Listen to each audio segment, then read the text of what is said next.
Hello and welcome to the channel. This is my 2008 Subaru Legacy GT, and I've just got done installing a Rev9 front mount intercooler kit from a 2008 through 2012 WRX or STI on it. Now, this kit will work for this car. There's minimal modifications involved, and we're going to be discussing and installing this kit on this car today. If you're using this video for reference for a WRX or STI, it should still apply pretty much all to you, except the STI uses a different pipe to go into the throttle body because the intake's different. If you're installing this kit on a WRX, this should pretty much be identical. There might be a few differences, but this is mainly for the Legacy guys because we don't have many cheap front mount intercooler kits available, and this one is around $500. So let's get into the video. I hope you enjoyed. If you have any questions, please drop a comment below, and I will link this in the description below. And we'll get on in a later video about the cutting of the bumper. It's not exact, and I'll probably get a new bumper because this one's a little beat up anyways, but let's get into it. So, I mean, let's unbox it, right? Yeah, that's what we all want to see. Okay. This is the Rev9 front mount intercooler kit for a 2008 to 2014 WRX and STI. Now, this is obviously a Subaru Legacy. I've asked around a little bit if this kit will work on these cars, and it is supposed to. We're going to find out. The only thing that might be an issue is fitment, because I've kind of looked and both of these have about the same body shape, chassis shape up front, and it should all work, but we're going to really know when we get into it. I believe this is the one we need. This comes with both pipes for the STI intake and the WRX intake, or this intake, which is the plastic one, where the inlet for the throttle body is on the one side instead of the middle. Got a lot. Oh, I had these sitting around and I just threw them in here because. But this kit has a lot of piping. I don't know if you can see in this box, but it's everywhere. There, yeah, you can see that. These welds actually look pretty good. The welds on the intake's not, super high quality, but it does look good enough, especially because I'm not going to run crazy horsepower. I don't know if that's going to focus in on that, but the welds look decent enough. One concern I do know when I bought this was some people said to clean out the piping because it could have metal shavings in there. Turbo flange, I think that is for the bypass valve, so we'll put that in there. I think this might be for the STI, so let's not grab that just yet. This pipe, I don't know. It didn't come with instructions for what I see and from what I've heard. So let's pull that out. All the couplers, I may or may not need another 90-degree one, but we'll find out. Some line. Another, I don't think I'm going to need this one. It has a flange on it for something. And I think that one's for the STI too. All these clamps, which they look about like a brand that I've used in the past. It's just, they're cheap, but they work, Don't know what this pipe is, but probably need it. Or not. I can always put it back up later. And all these are tube rolled on the end. This one's a little beat up, but yeah.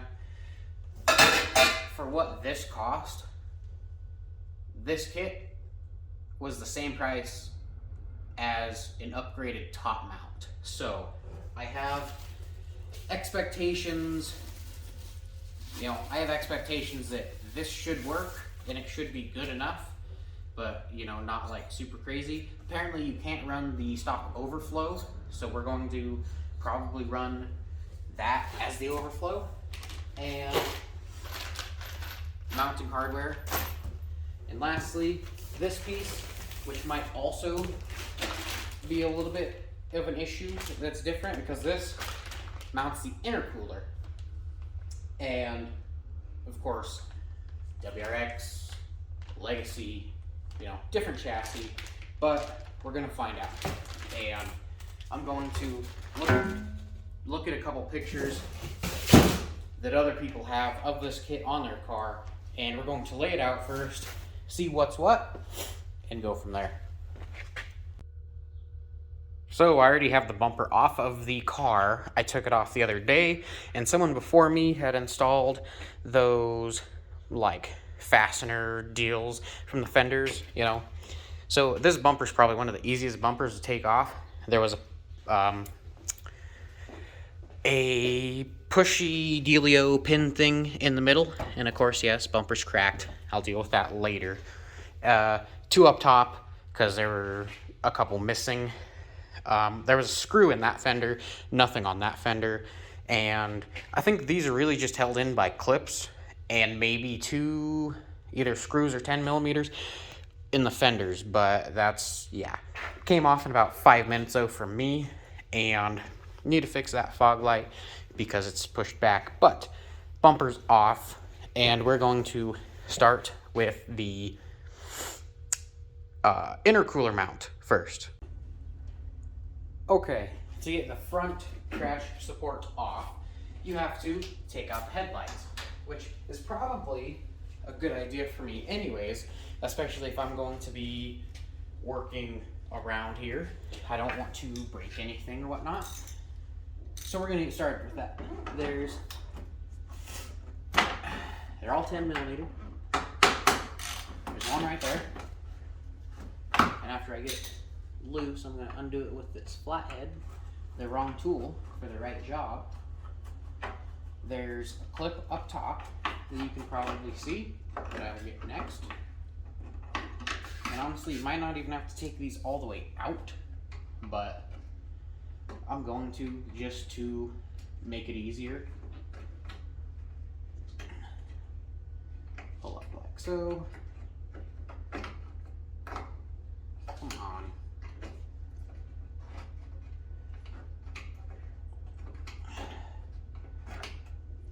Okay, set that on the floor so I can kick it later. Move around. Undo this bolt right here. Undo this bolt right there and right there. The turn signal. Twist it and pull it out. I'm pretty sure when I pull this out,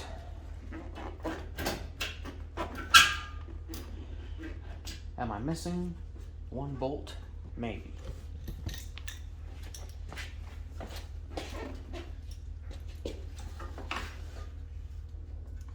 Yes, I am, right there. The headlight's probably connected. Oh yeah. Except it's broke on this side. Come on. Come on. Let it go. Good. There we go. I just had to look at it sideways. And then undo that.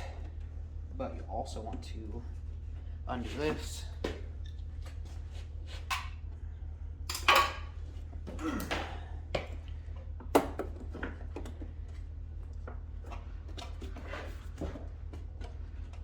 Let it go. There we go. Now, set that to the side so you can trip on it later and pull that off. Okay, we got this big piece here. I'm going to see if it bolts up to the frame rails or if it bolts up to the brackets that hold on the bumper supports. But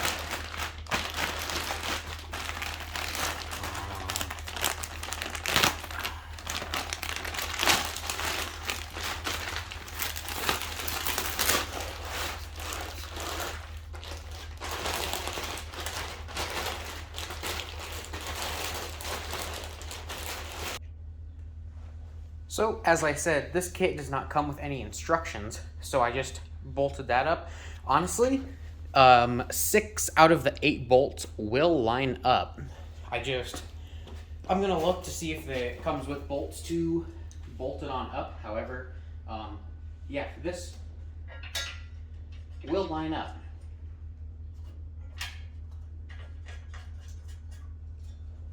So there's that. That's gonna get thrown away. Actually, it won't get thrown away. I'm gonna keep it for a while, then realize that I don't need it. And yeah, there's a bolt there holding it on. Probably one on the other side too. And I think the intercooler can go up next.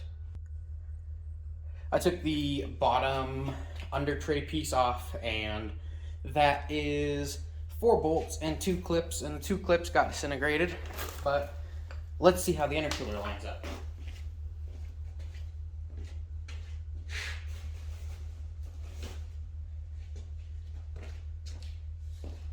I'm guessing that it kind of goes like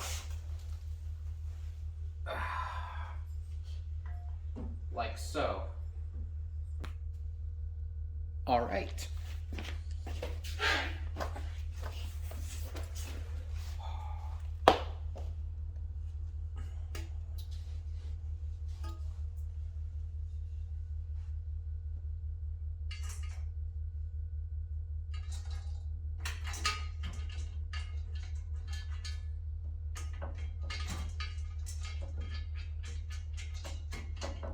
Get that one started.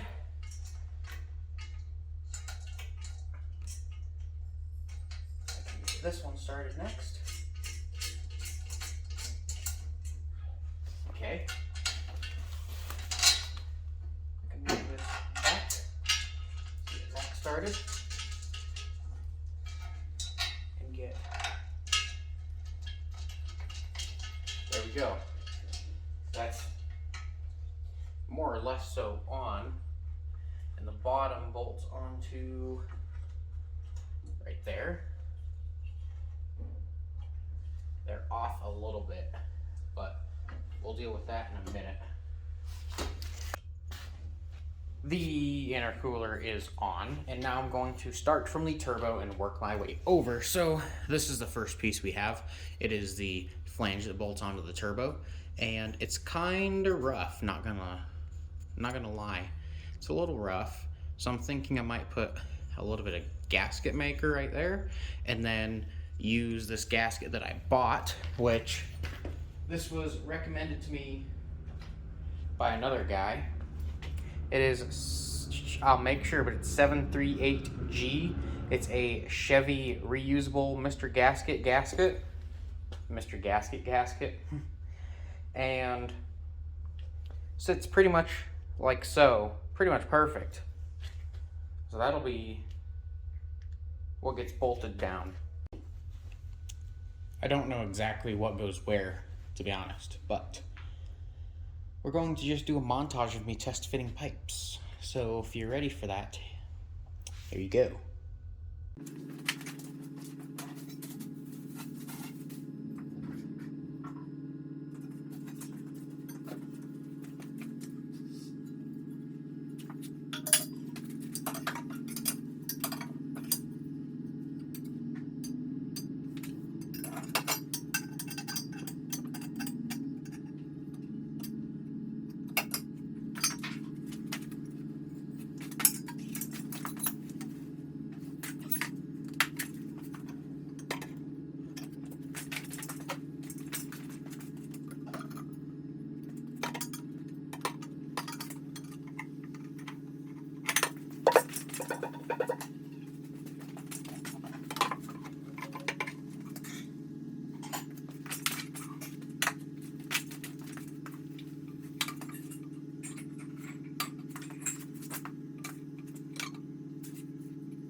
let's take a look at this, because I know that if some of you are trying to use this video to see how these pipes go, here we go. Turbo flange. There's a 2.5 inch, or 2 1/4 to 2.5 90 elbow to this piece, which doesn't have any welds in it. Comes straight, kind of curves down. 2.5 inch, kind of, it's like a 15 or 30 degree bend into this tube that goes like so, and then like so, into a 2.5 inch into the intercooler. This one, you might, if you're thinking it might go the other way, whatever works best for you, just kind of maneuver it back and forth, see what works. Here, over here, I know why they supplied a coolant bottle, because this just barely hits on the bottom, and I know that that was a concern. So then, okay, after the intercooler, it's a 2.5 inch to 2.5 inch 90, and then there's a sort of a, it's a pipe that 90s goes flat for a little bit, and 90s again. It goes underneath, is for what I can find. Runs down there, a 2.5 inch to 2.5 inch coupler that runs to this pipe, which has a weld in it, to a 2.5 inch to 2.5 inch coupler that runs over to this J pipe, and the bypass valve sits there. I haven't got the coupler that goes to the throttle body yet, but this laid out is about what this should be. There may be a little bit of tweaking, but that's all there. Right now, the parts I have not used are this sort of J-looking pipe with the sort of whoop on the end, and this one has this. This might be for the throttle body. I do not know quite yet, and I don't know what this is. But here is the overflow, and we're going, maybe that's for, I don't know. We'll see in a minute. Here's what's going on so far. So I'm going to tighten up all this.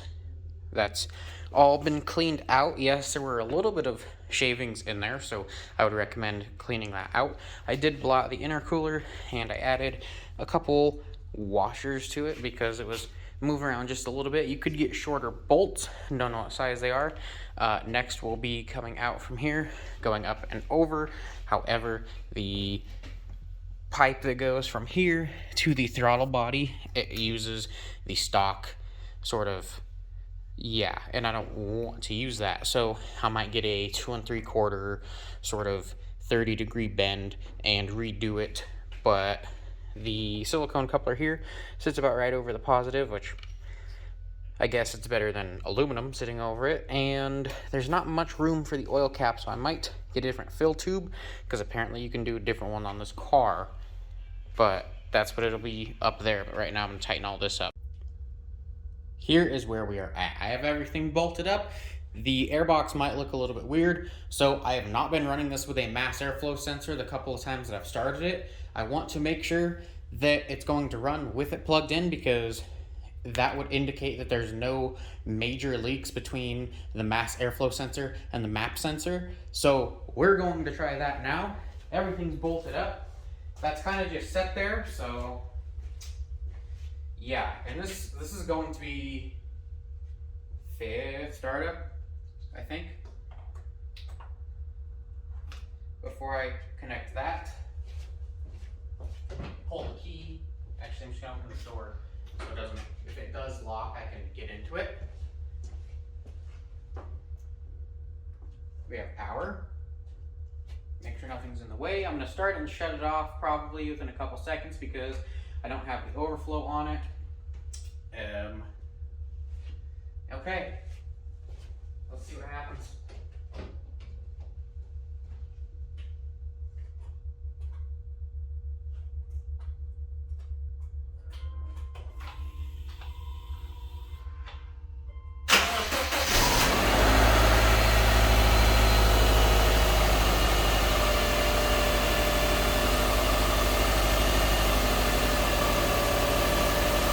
Good enough.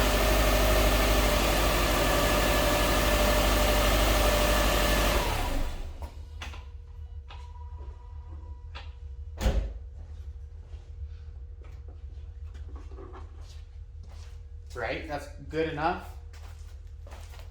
Anyways, I think the last thing I might do is clean off some of the stuff up here, and I might just pull it outside for the first time in a couple months. I know you're probably having a fun time looking at my back. Come on, nice and easy, just come off of there. There we go. Anyways, I need to get an intake still. That's on the list of stuff to do, but that's it for that. The bumper. I'm going to end this video off here. There's going to be a little bit of stuff I'm going to have to trim on the bumper, but I will start that on the next video.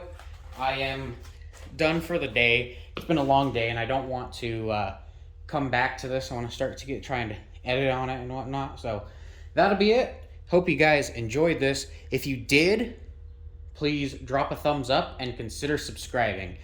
I don't usually ask that. It makes me, you know, I shouldn't have to tell people to subscribe if they want to. But that's it for now. Have a good one.